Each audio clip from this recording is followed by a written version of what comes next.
পরিমাণ ধরে গেছে, কড়াটা আমি বসিয়ে দিচ্ছি। এবার পরিমাণ মতন জল দিয়ে দিচ্ছি।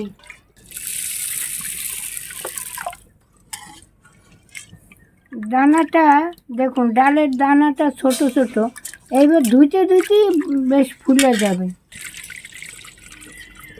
এইবার ডালটা দিয়ে দিচ্ছি, শাকটা একটু বেছে নিচ্ছি।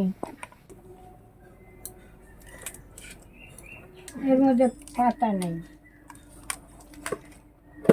এই যে আমি যেরকম করে রান্না করছি না, খেতে খুবই ভালো লাগবে। পরিমাণ মতন একটু নুন দিয়ে দিচ্ছি, গলে যাবে তাড়াতাড়ি। শাকটা না ভালোই আছে। আদাটা ঘষে নিচ্ছি। ডালটা একটু ঝাল ঝুল না হলে ভালো লাগে। এই দেখুন, ডালটা একটু ভাটা ভাটা হয়েছে।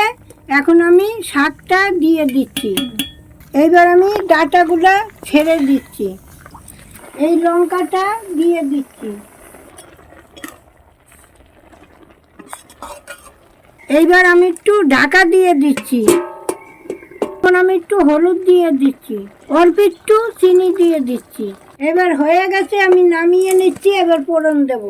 এইবার পরিমাণ মতো একটু তেল দিয়ে দিচ্ছি।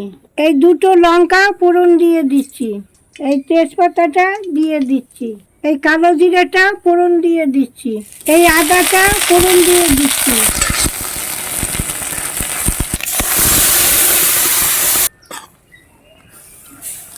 হয়ে গেছে, নামিয়ে নিচ্ছি।